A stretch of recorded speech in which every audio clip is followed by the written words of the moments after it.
Welcome to Family History Mysteries, a podcast that tells the stories uncovered through family history research, the unexpected stories of everyday people.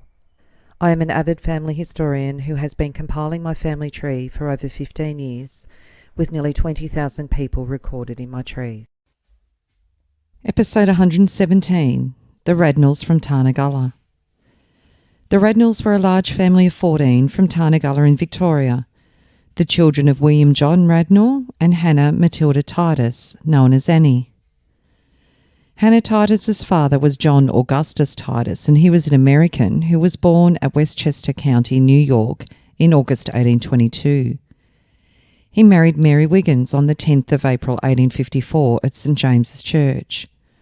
John Titus listed himself as a mariner living at Sandridge, now known as Port Melbourne, and Mary was a servant living in Little Burke Street. John Titus was 15 years older than Mary, Mary being 18 and John 33 when they married. Mary's father Thomas was one of the witnesses. Mary Wiggins had been born in Hobart, and she was the daughter of Thomas Wiggins, a convict, and Helen Lawrence. Thomas Wiggins was born in Bayswater, Westminster, London, England, in 1805, the oldest child to Thomas Wiggins and Mary Cripps. Thomas was tried at the Old Bailey in 1823 at the age of 18 for pickpocketing, and he was sentenced to transportation for life. The trial in September 1823 said Thomas Wiggins was indicted for stealing a handkerchief valued at 2 shillings and 6pence, the goods of Abraham Luck, from the person of Martha Luck. Daniel Hone said, "I'm a headborough of St Giles's. On the 29th of July at 5 o'clock in the afternoon, I heard the cry of 'Stop thief' in Castle Street, opposite my own door. I immediately looked out and saw the prisoner running with a handkerchief in his hand. He ran about 30 yards, then threw it down, and the little girl ran to pick it up. I saw the prisoner stopped and only lost sight of him as he turned the corner. He was the only person running. I brought him back to where the girl had picked the handkerchief up. She said in his presence that she had it loose around her neck with her hand on it, and he took it off. He said he picked it up for her." The prisoner's defence was, "I was in Museum Street and saw it on the ground. I picked it up and heard the cry of 'Stop thief,' dropped it and ran to see where the thief was." He was found guilty. At the time of his conviction, he was a shoemaker, bootmaker and cordwainer. In his time in the hulk, his conduct was labelled as bad. He sailed on the ship the Phoenix on the 29th of March 1824 and arrived in Van Diemen's Land on the 21st of July. On the 31st of October 1832, he was given permission to marry Helen Lawrence. They married on the 25th of February 1833 at New Norfolk in Tasmania when he was 28. He had the occupation of fisherman after his marriage, and it seems he had a fairly clean conduct record and received his conditional pardon on the 11th of October 1836. William and Helen had 10 children, Mary being the 4th child in the family. Thomas left Tasmania in December 1852 in search of gold, and Mary and 3 of her siblings followed in May 1853. After John Titus and Mary Wiggins married, their first child was born in Amherst, Victoria, in December 1855. They had another in Raglan, Victoria in 1856. They then lived at Chinaman's Flat near Sandy Creek by June 1857. And in the Bell's Life in Victoria and Sporting Chronicle in Melbourne on the 6th of June 1857, it was recorded, "Fight between John Burke and Fred Smith." A more than ordinary amount of interest has been excited by this fight. The arrest of Smith, as reported in a previous issue, was as it were an omen of ill luck, and we regret to say it's been fulfilled, the fight having been brought to an abrupt conclusion in the second round by a foul blow given by Burke. A great deal of excitement was created by this occurrence, and a scene of riot caused, which we never saw before, and trust we shall never see again. The blow was that of the right-hand round body blows, which Burke is frequently in the habit of delivering, and which struck Smith about 4 inches below the belt in the right groin. Immediately on being struck, he held up his hands, and the referee declared it to be a foul, and the battle over. Smith was then at once taken out of the ring. The moment he left, the other party immediately rushed the referee and commenced ill-treating him. Believing his life was in danger, he cried "Pakavi" and promised that the fight should go on, and that he would follow Smith and bring him back. Fighting was now going on in all parts of the ring, and believing the matter to be ended, I left. To my surprise, on the following day, I was again waited on by the referee, who was attended by a large number of Burke's backers, and the document marked number 2 handed to me. I cannot, however, as your reporter, avoid stating that there can be no second question about the blow being a foul one, and that the decision given by the referee to the umpires in the ring and to myself in writing was a most unqualified one, and given without the slightest hesitation. With regard to the men themselves, there was little to be said. Both are capital specimens of middleweight men, and both were in excellent condition. Smith perhaps looked a little too fleshy about the chest. He was born at Liverpool in 1830, and it appears to have been his first legitimate appearance, with his only previous performance having been with Morris at Fiery Creek in 1850, when after a mill of 4 rounds he lost by a foul blow. Burke could not have been in a finer condition. He was born in Drogheda in 1830, 27 years of age. His first appearance was with Liverpool Jack Rogers, whom he fought at Sabina, United States in 1847, and beat after 54 rounds extending over an hour and a half. His next turn-up was at Dandenong with Dalton in 1849, whom he beat in 2.5 hours. The number of rounds we could not ascertain. At last, prior to the present one, was with Lane Priel in this vicinity in February of the present year, when after a fight of 3 hours and 27 minutes, during which 70 rounds were fought, he was again victorious. And it says the following are copies of 2 various decisions of the referees. Number 1, I hereby decide that the blow struck by Burke in the second round was below the belt and consequently foul, and it's signed by John Titus, referee.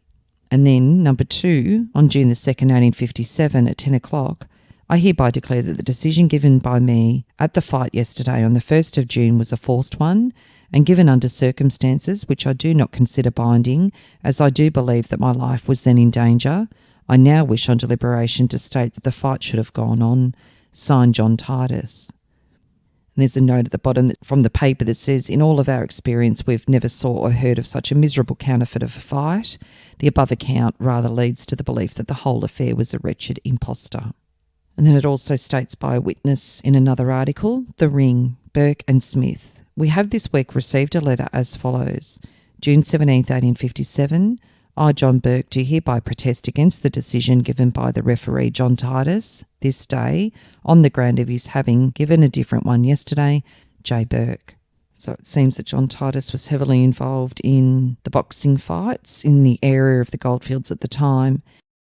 And on the 22nd of February 1859 at Sandy Creek, it says John Titus was summoned by James Sullivan for assault, damages £20.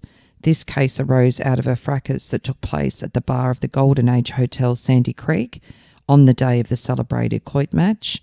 The plaintiff, it appeared, had been flourishing banknotes in his hand and offering to fight any man. The defendant, feeling his manhood insulted, gave the challenger a licking without depositing his stakes. The plaintiff, defeated, now summons the party for castigation, and it was dismissed. 6 years later, on the 30th of June 1865, it mentions new insolvents, and John Titus is listed. John Titus, Tarnagulla, minor. Liabilities £83, 12 shillings. Assets £8. The deficiency being £75 and 12 shillings. The cause of insolvency was losses in mining speculations and sickness of family. 2 years later, there was a mining accident recorded at Tarnagulla. It says a very shocking accident happened in the neighbourhood of Tarnagulla on the 23rd to John Titus, a miner working on Growler's Hill. He had drilled a hole, put in a blast, and was in the act of tamping it down with a wooden tamper when it is supposed that 2 pieces of quartz came in collision, striking fire, which exploded the blast. The poor fellow presents a most horrible appearance. His face is completely covered with powder. His right arm is fearfully injured, and there is great danger of losing his sight, although Dr. Grant has been trying his best to save it. During the afternoon, the unfortunate man was moved to the Dunolly Hospital. And 7 years later, on the 12th of August 1875, the Dunolly Express reports the death at Tarnagulla of an old resident, Mr. John Titus, on Friday last. The deceased had been a resident of Tarnagulla for upwards of 18 years, and for the last 8 years was totally blind from the effects of the accident while tamping a charge of powder in a quartz claim at Growler's Reef. He was a man who had seen some stirring times in his day. He was an American by birth, and he served his apprenticeship in the Navy of the US and afterwards served with the American Naval Brigade through the whole of the Mexican War. He was one of the first gold miners in California and came to the colonies in 1853. Mary Wiggins was only 38 when her husband died, and their youngest child only 3. Mary stayed in Tarnagulla and died there in August 1896 at the age of 59. Hannah Matilda Titus was the second-born child to Mary and Jonathan, and she married William John Radnell in Tarnagulla in 1881. William had also been born in the area at Sandy Creek on the 2nd of October 1857 to Charles Radnell and Sarah Payne, and he was one of 12 children. His father was an Englishman who'd arrived in Victoria in April 1849. Sarah had immigrated on the ship the Mary Shepherd in 1848, and they married at St Peter's Church of England in Melbourne on the 12th of May 1851. Their first child was born in Collingwood, and not long after they settled in Tarnagulla. On the 15th of July 1887, there's an article that's titled A Fine Nugget. A miner named William Radnell unearthed a splendid specimen of gold at Tarnagulla on Wednesday morning on some old surface workings where he was specking after the late rains. The nugget weighed 56 ounces and is estimated to contain 50 ounces of pure gold. The locality where it was found is south of the main street on the Great Western Reef. 10 years later, on the 16th of August 1897, mining accident at Tarnagulla. A serious accident occurred yesterday to a miner named William Radnell when working at the 500 feet plat in the Yorkshire mine, fixing a new pump rod. A piece of timber from the 400-foot level fell, knocking Radnell off the staging. He went 20 feet down the shaft, but he was there caught on some guide bars. His mate, Olsen, narrowly escaped being struck by the body of Radnell as he was working below the injured man. On being brought to the surface and examined, Dr. Donovan declared Radnell had no bones broken, but was nevertheless in a very precarious position. Radnell has a wife and a large family dependent on him. A collection was taken up to assist them, and £12 was promptly subscribed. An inquiry into the affair will be made by Mr. Rowe, the District Mines Inspector, tomorrow.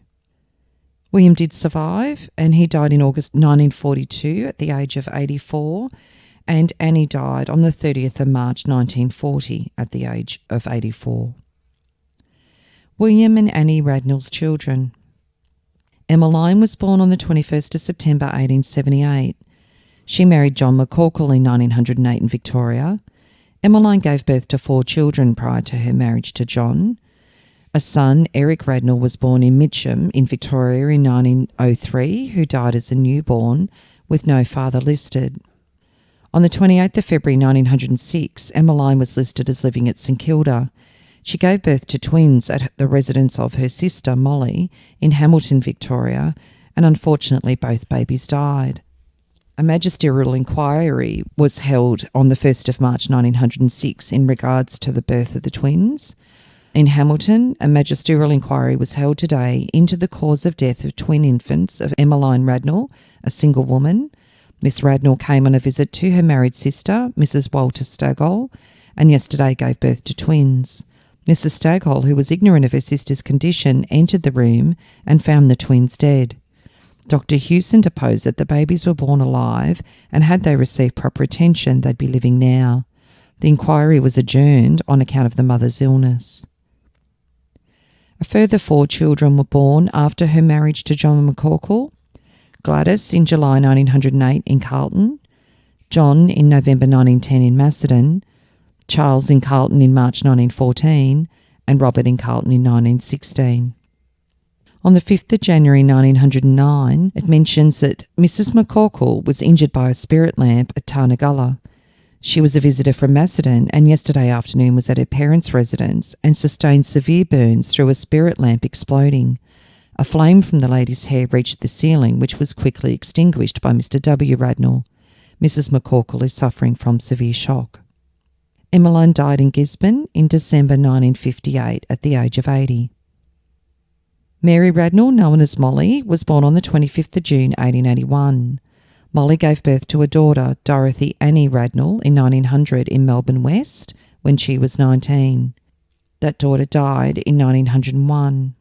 Molly then married William John Walter Staghole in Tarnagulla on the 14th of September 1905. William had served in the Boer War in South Africa in 1900. They had 8 children together, and Molly died in April 1958 in Hamilton, Victoria, aged 76. The third child was Annie. She was born in 1882. She married John Martin Herard on the 18th of April 1903 at Tarnagulla. They had 6 children, and Annie died on the 16th of September 1960, aged 78. The fourth child, Ethel Sarah Radnell, was born on the 19th of June 1885 at Tarnagulla. She married John George Ram, an Englishman, on the 23rd of January 1908 at Tarnagulla, and they had 5 children. Ethel died on the 15th of January 1938 at Tarnagulla, aged 52. The fifth child, William, was born on the 1st of November 1886. He married Anne Henrietta Hydorn in Swan Hill in 1910. They had 4 children, and he died on the 4th of June 1967 in Caulfield, Victoria. The sixth child, Charles Victor Radnell, was born on the 1st of November 1886 in Tarnagulla, and he enlisted in World War I. In the Inglewood Advertiser on the 8th of June 1917, George Radnell, known as Ticker, came to see me. We had the day together. He brought me the sad news of his brother's death at Armentières. Charlie was killed while laying out tapes for an impending raid. Says that Charlie was educated at the state school at Tarnagulla, and Charlie was very disappointed he could not sail with me in 1914, but sickness prevented this. The last time I saw him was in Tarnagulla on my final leave in 1914. I was very disappointed that I did not meet him in France, for he has paid the price of active service before this could be. And then there was a letter that was written in regards to Charles, the late Private C.V. Radnell of Tarnagulla, how he died. Following is a copy of a letter received by Mr. Radnell of Tarnagulla concerning his son, Private Charlie Radnell, who was recently killed in action. Dear Mr. Radnell, it is with sincere regret I write this note to you, but if it will help you to all bear your sorrow, I shall be pleased. Your son Charlie was with us on the night of the 26th of February in a raid on the enemy's trenches, and fell doing his duty bravely amongst his mates. He and some of his comrades had been on scout duty for the previous week, and it was owing to their energy and skill that the raid was so successful in our particular sector. I was not with him when he was hit, for after the first rush he stayed to lay a tape as a guide for the stretcher bearers to bring in the wounded. Charlie had been with us on 2 former occasions, and for his courage and coolness in tight corners, was chosen by his officers for these raids. Perhaps he has not mentioned my name in any of his letters, but since I have known him, I've always found him to be a clean living man, and a mate whose example I was glad to follow. He was very popular by all who knew him, and will be missed by many in his company. It is terribly hard for you, I know, in losing him, but I wanted you to know he died bravely and died helping others.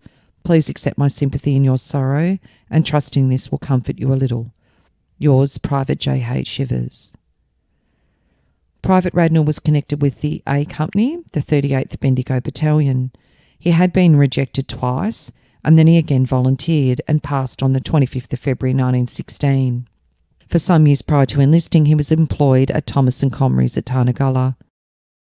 The 7th child in the family was Elsie Victoria Radnell, and she was born on the 21st of November 1889. She married William Henry Coates in Tarnagulla on the 19th of March 1908. They had 10 children, and Elsie died in Bendigo on October 1926, aged only 36. They had a son, George Duncan Coates, known as Ticker, who died in Papua New Guinea on the 26th of March 1942, aged only 26. The 8th child was Florence May. She was born on the 5th of November 1890.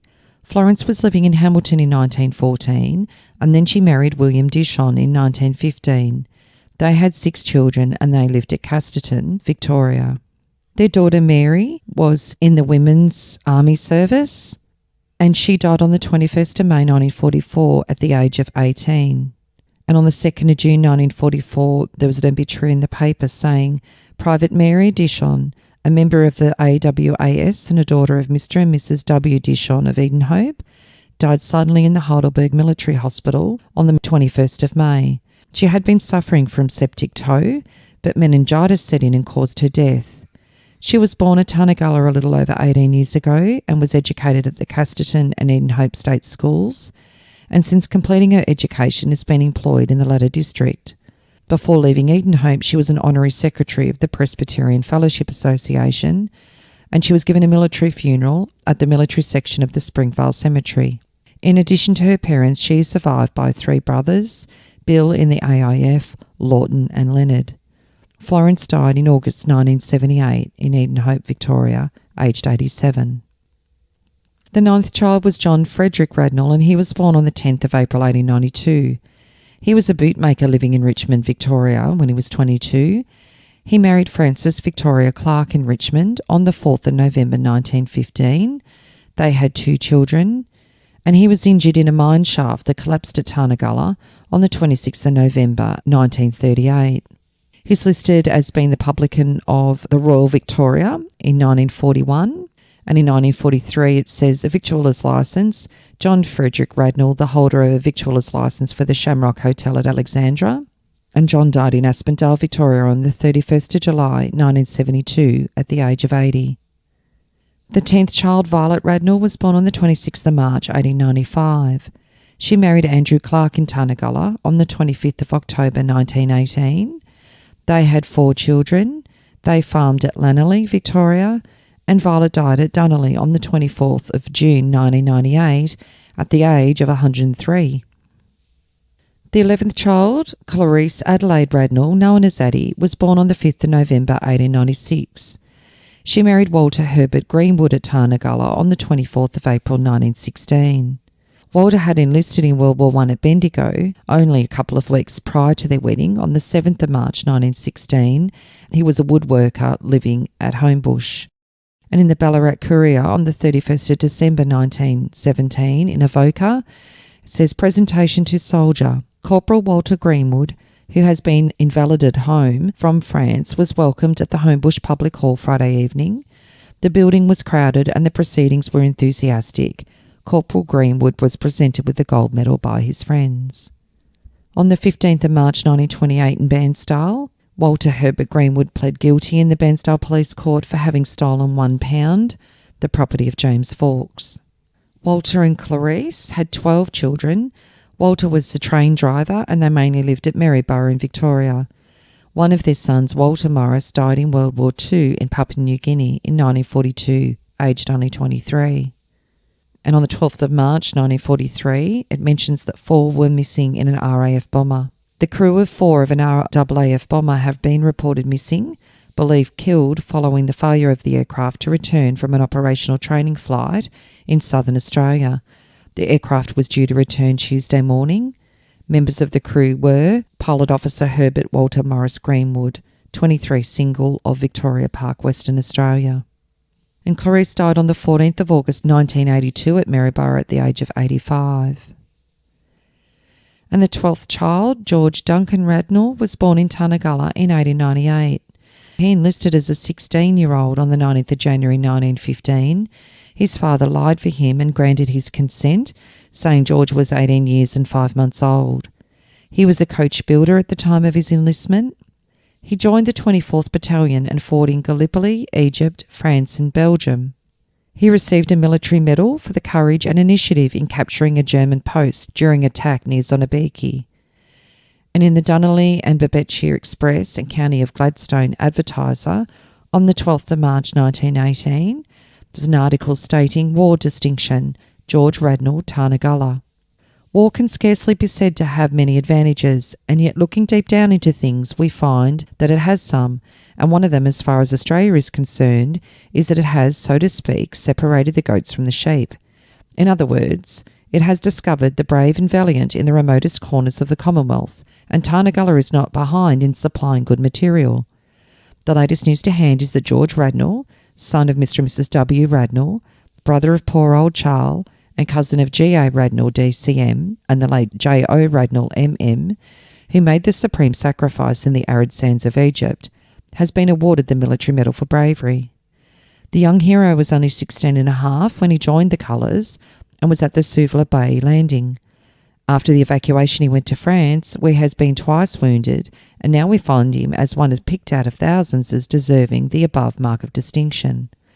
Mr. and Mrs. Radnell have had to bear the bitterness of one dear son's death, bravely fighting for our liberty, and it is some consolation for them now to learn that their youngest born, a lad not 20 years old, is one who is thought worthy for the present world's leaders to a distinction for conspicuous valour in helping to gain victory for our arms, that for all future time shall be a beacon throughout history, from which man shall count backwards and forwards across the flood of time. However, George Radnell died of shotgun wounds on the 1st of June 1918 at the age of 20 at Vignocourt at the Somme in France from shell fire. He died the day after he was injured at Allenville in France. So the Radnell family from the small little township of Tarnagulla certainly did their part in the war. If you are interested in sharing your story on my podcast Family History Mysteries, please go to my Facebook page and send me a message.